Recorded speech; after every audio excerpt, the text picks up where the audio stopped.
Have you ever seen a picture of a lost city perched impossibly high on a mountain ridge, shrouded in mist and mystery? That's Machu Picchu, one of the most iconic archaeological sites in the world. But how did this breathtaking citadel come to be, and why was it abandoned? Today, we're embarking on a journey back in time to uncover the secrets of Machu Picchu. Our story begins in the mid-15th century, during the golden age of the Inca Empire.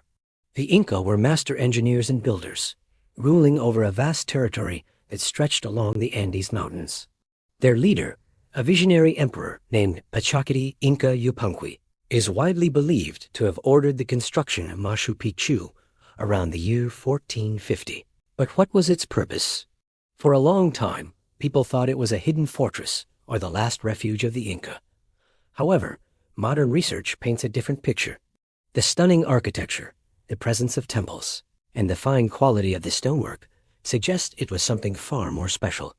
Most experts now believe Machu Picchu was built as a royal estate or a sacred religious site for the Inca nobility.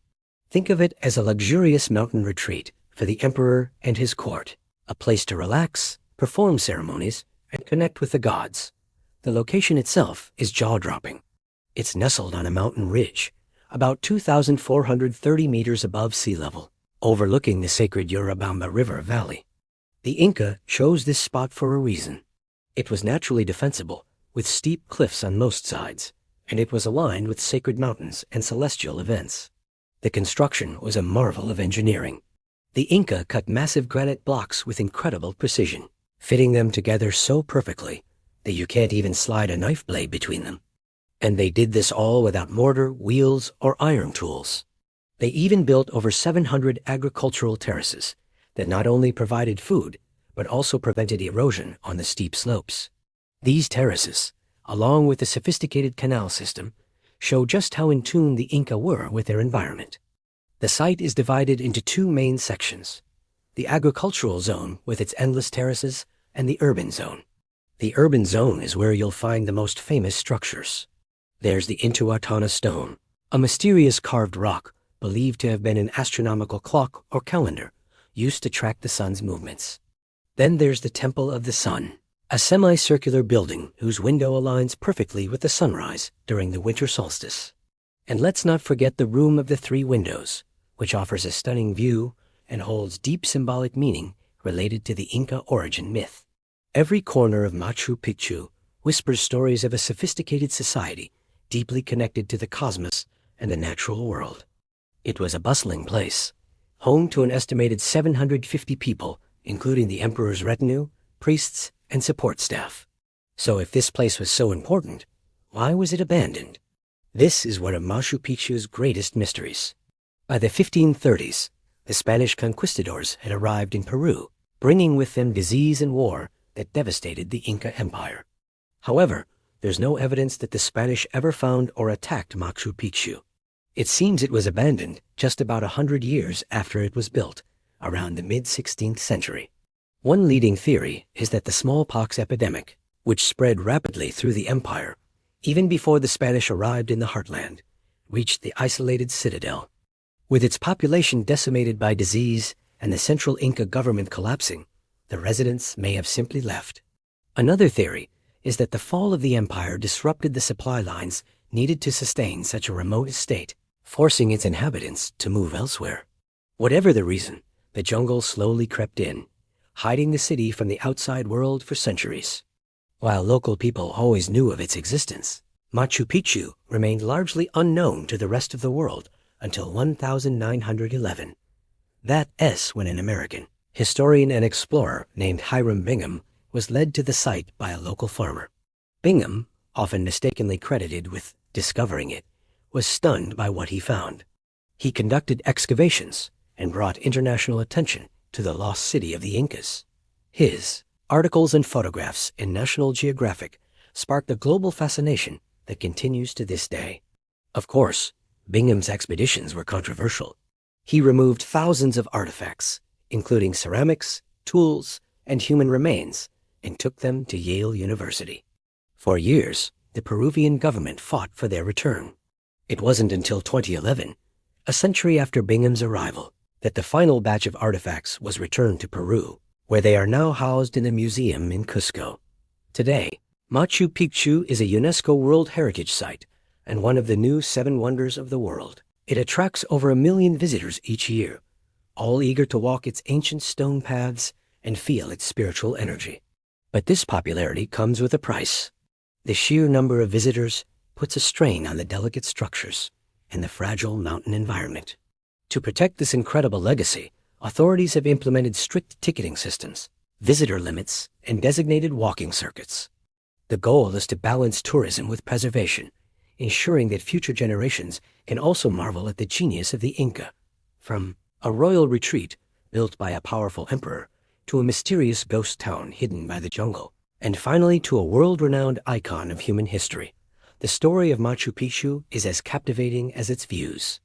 It is a testament to the ingenuity of the Inca people and a powerful reminder of a civilization that, while long gone, left behind a legacy written in stone. It's a place that invites us to wonder, to explore, and to connect with a past that feels both distant and strangely alive. Thanks so much for joining me on this journey to the heart of the Inca Empire. If you enjoyed this video, don't forget to like, share, and subscribe for more adventures into history. See you next time. Yet even in this paradise above the clouds, there were class divisions, hierarchies, and probably tensions we can only guess at. The nobility lived in spacious compounds with private fountains and windows that captured the best views. Craftsmen and servants occupied smaller structures, closer to their workshops and duties. The Aklakuna lived in a separate complex, their lives dedicated to sacred service, forbidden from returning to normal society. These women were taken as girls from communities across the empire, chosen for their beauty or special talents, and trained in the arts of weaving, cooking, and religious ritual. Some might call them privileged. Others might see them as prisoners of a sacred calling they never chose. The surrounding landscape was not wilderness to be conquered, but a living entity to be honored and integrated with. The Incas practiced what we might today call sustainable agriculture. Their terraces weren't just flat surfaces for planting, they were sophisticated microenvironments. The bottom layers contained large rocks for drainage. Middle layers held smaller stones and gravel. The top layer was rich topsoil, carefully maintained and enriched with organic matter. Each terrace captured different amounts of sunlight and water, allowing farmers to grow a diverse array of crops even in this challenging environment. They understood what modern science is only now confirming: biodiversity's resilience. The llamas that still wander Machu Picchu today are descendants of herds that were essential to ancient life here. These animals provided wool for textiles, meat for special occasions, and dung for fertilizer. But they were more than livestock. In Inca cosmology, llamas were connected to the constellation they called Yakana, a dark cloud constellation visible in the Milky Way that represented a celestial llama drinking from the celestial river. Everything was connected: the animals on earth, the stars in the sky, the crops in the terraces, the water flowing through the fountains, all part of one grand sacred system. Then came the darkness that would eventually swallow this mountain paradise. In 1532, somewhere far to the north, Spanish conquistadors led by Francisco Pizarro arrived on Inca shores. Within a year, they had captured and executed the Inca Emperor Atahualpa, throwing the empire into chaos. Civil war had already weakened the Inca state before the Spanish arrived. A succession crisis between two brothers, Atahualpa and Huáscar, had split the empire and made it vulnerable. But the Spanish brought something far deadlier than their steel swords and gunpowder, diseases for which indigenous populations had no immunity. Smallpox, measles, and typhus swept through the Andes like wildfire through dry grass. Entire communities were wiped out.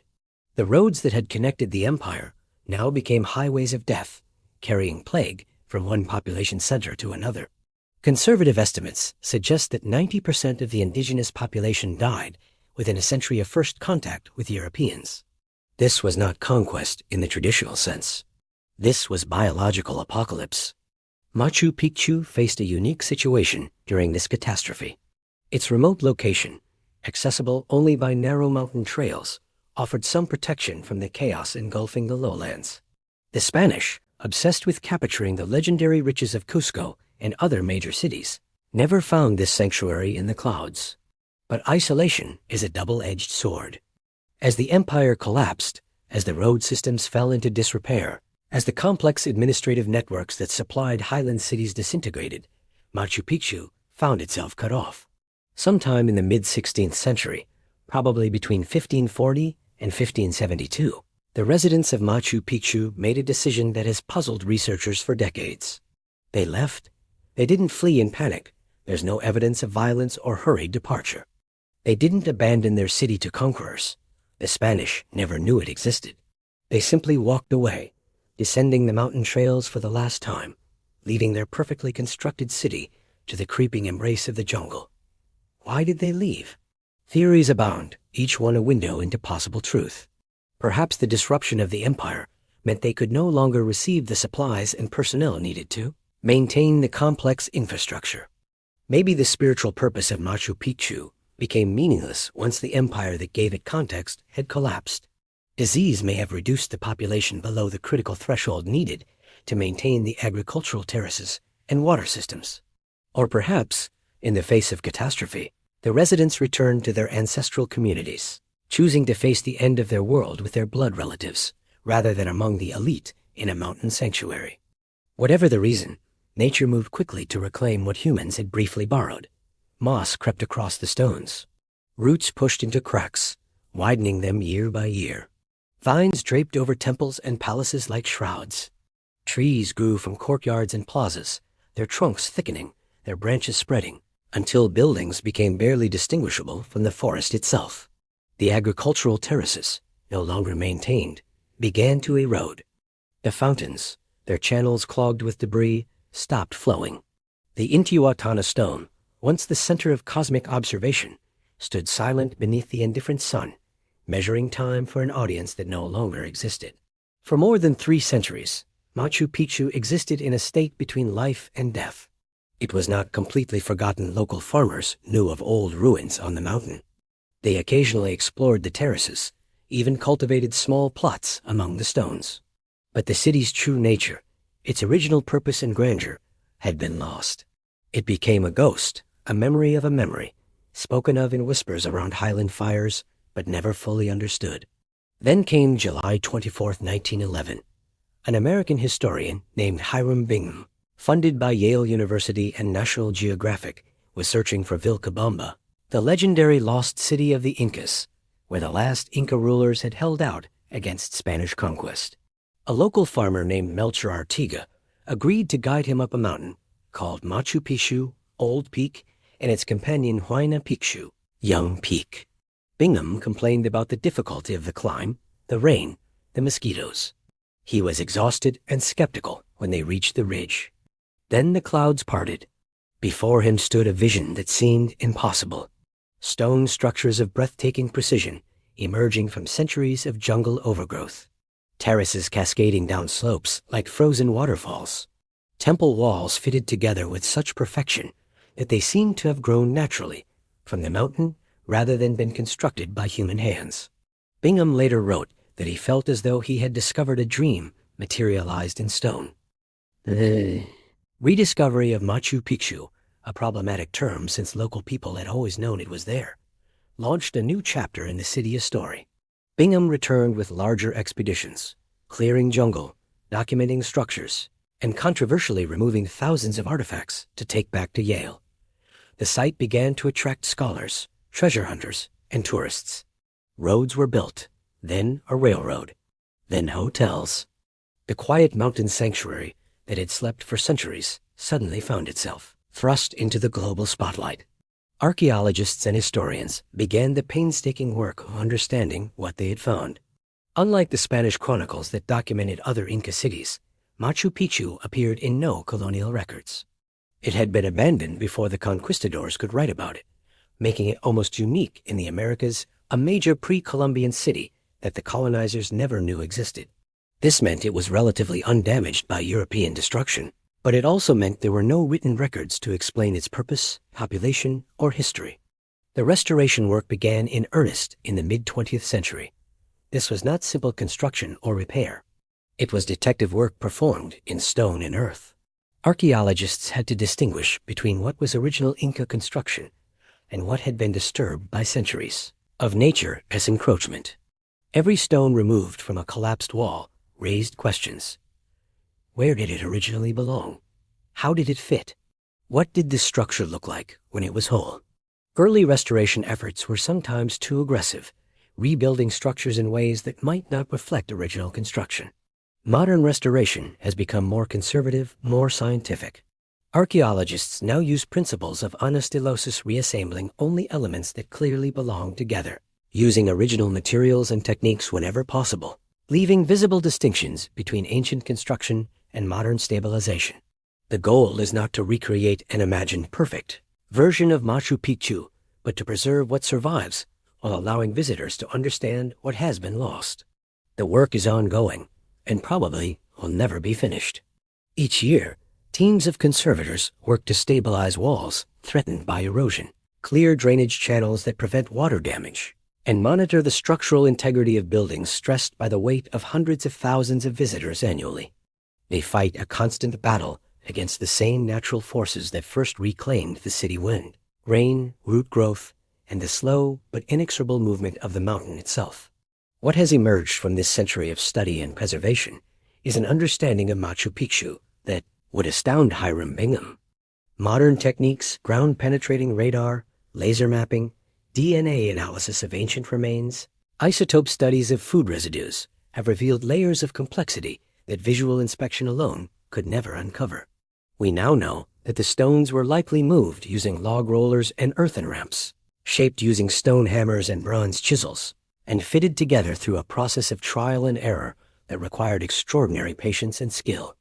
The people who lived here were not all ethnic Incas. Skeletal remains show a diverse population brought from across the empire, part of a deliberate imperial policy called Midima that mixed ethnic groups to prevent rebellion and ensure loyalty to the state rather than local tribes. Many residents suffered from arthritis and bone stress consistent with years of physical labor, suggesting that even this elite site required constant hard work to maintain. The agricultural terraces, when properly maintained, could have produced enough food to support the entire population and generate surplus. Modern tests have shown that these ancient farming platforms are actually more productive than the surrounding natural soil, partly because of their sophisticated drainage and soil composition, and partly because they create multiple microclimates that allow diverse crop cultivation. This was not primitive agriculture. This was ecological engineering of the highest order. Today's Machu Picchu exists in an uneasy balance between preservation and accessibility.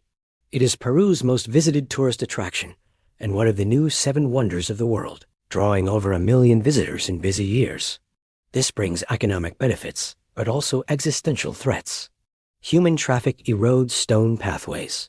Humidity from breath and sweat accelerates the deterioration of interior spaces. The sheer weight of visitors stresses structures that were never designed for such traffic.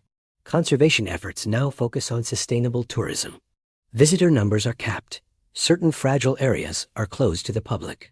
Mandatory guided tours aim to educate while preventing damage. The surrounding area has been designated a UNESCO World Heritage Site, protecting not just the ruins, but also the ecosystem and cultural landscape. The nearby town of Aguas Calientes, which exists almost entirely to service tourism, represents both the economic opportunity and the threat that global attention brings to ancient sites. The restoration has allowed us to see Machu Picchu much as its builders intended, yet something essential remains forever lost.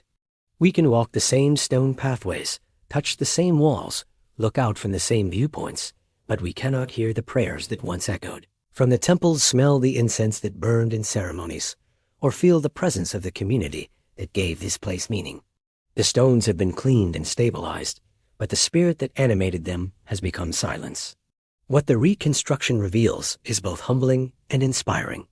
These ancient engineers understood principles that modern architecture is only now rediscovering: sustainable design, integration with natural systems, seismic resistance, water management.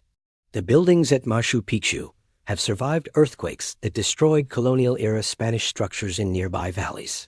The terraces still function as designed after 500 years of abandonment. The drainage systems still channel water efficiently. This was not primitive construction. This was sophisticated engineering that understood its environment and worked with it rather than against it. Yet for all our scientific analysis and careful preservation, mysteries remain. We still don't know Machu Picchu's original name. We can't read much of its purpose in stone alone. Was it primarily a royal estate, a religious sanctuary, an administrative center, or all of these? We don't fully understand the astronomical significance of many structures.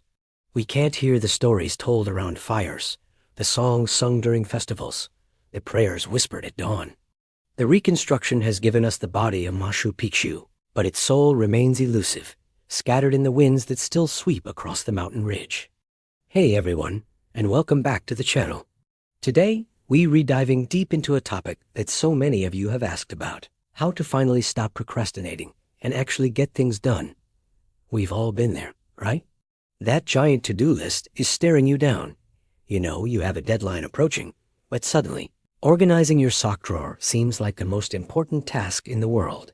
It's frustrating, it's stressful, and it can really hold you back from achieving your biggest goals. But what if I told you that procrastination isn't just about being lazy? It's actually a complex psychological response, and understanding it is the first step to beating it. So, grab a notebook, get comfortable, and let's unravel the secrets to becoming a productivity powerhouse. By the end of this video, you'll have a toolkit of practical, easy-to-implement strategies that will change the way you approach your work and your life. First, let's get one thing straight. Procrastination is often a form of stress relief. When we face a task that feels overwhelming, difficult, or just plain boring, our brain looks for an escape. This escape usually comes in the form of something instantly gratifying, like scrolling through social media, watching another episode of that show you love, or even tackling a smaller, less important task. That immediate hit of dopamine feels good, but it's a temporary fix. The stress of the original task doesn't just disappear. It actually grows bigger in the background, creating a vicious cycle of avoidance and anxiety. It's not a character flaw. It's your brain's way of trying to protect you from discomfort. But to break the cycle, we need to address the root cause, not just the symptom. So, how do we start? The first and most powerful technique is the 2-minute rule.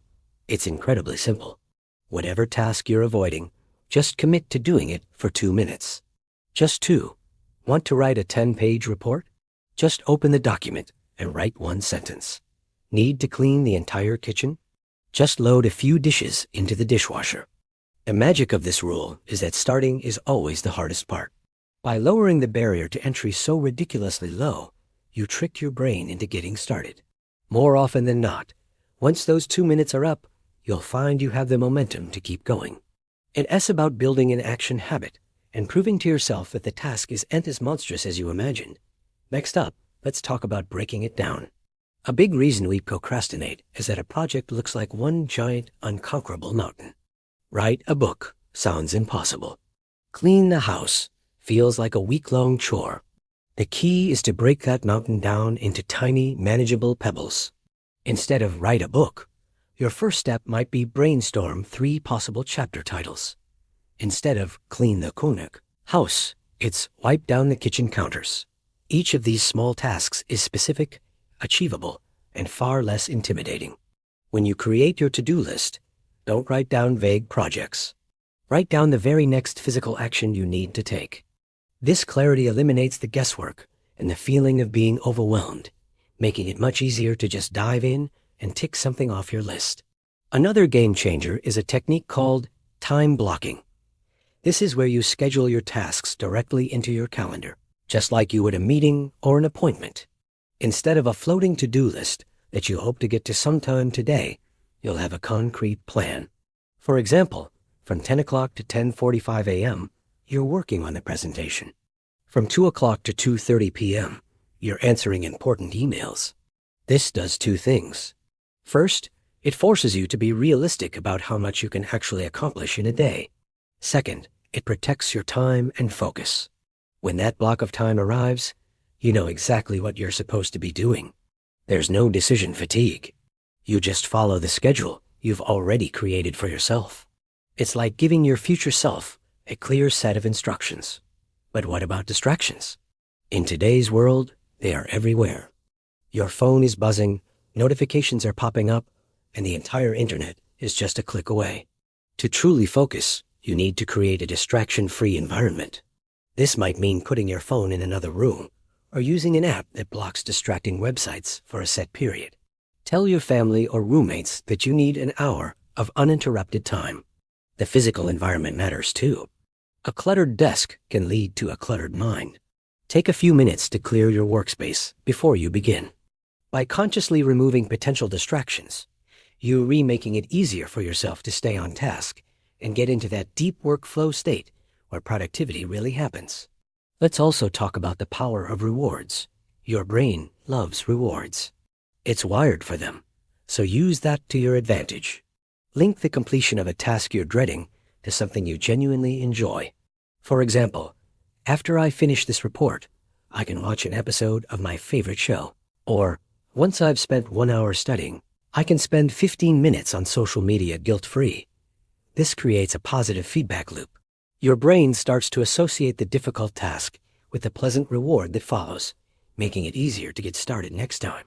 The key is to make the reward immediate and proportional to the effort. Don't promise yourself a week-long vacation for answering one email, but a cup of your favorite coffee? Absolutely. Now, it's crucial to address perfectionism. For many of us, the reason we don't start is the fear that we won't do it perfectly. We're so afraid of producing something subpar that we choose to produce nothing at all. You have to embrace the mantra, done is better than perfect. The first draft is supposed to be messy. The first attempt might be clumsy. That's okay. The goal is to get something down on paper, to create a starting point that you can then edit, refine, and improve. No great author writes a perfect first draft. No great artist creates a masterpiece on their first try. Give yourself permission to be imperfect.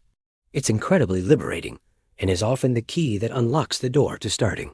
Finally, remember to be kind to yourself. Beating procrastination isn't about becoming a robot who works 24/7. It's about building healthier, more sustainable habits. There will be days when you slip up. There will be times when you still choose to procrastinate. Don't beat yourself up over it. That just adds shame and guilt to the mix, which actually makes procrastination worse. Instead, acknowledge it without judgment. Try to understand why it happened, and simply aim to do a little better tomorrow. Progress, not perfection, is the goal. Celebrate your small wins. Did you use the 2-minute rule to start a task you are avoiding? That's a huge victory. Acknowledge it. This positive reinforcement will build your confidence and make it easier to tackle the next challenge. So, to recap, understand that procrastination is a stress response, not a character flaw. Use the 2-minute rule to just get started. Break down huge tasks into small, actionable steps. Schedule your focus time using time blocking. Engineer your environment to eliminate distractions. Reward yourself for completing tasks. And most importantly, let go of perfectionism and be kind to yourself along the journey. These aren't just tricks. They are powerful shifts in mindset and strategy that can fundamentally change your relationship with work. Thank you so much for watching. I truly hope these strategies help you conquer procrastination and unlock your full potential. If you found this video helpful, please give it a thumbs up and don't forget to subscribe and hit that notification bell so you don't miss our future videos. I'd love to hear from you in the comments below. What is your #1 procrastination busting tip? Let's help each other out. Thanks again for being here, and I'll see you in the next one.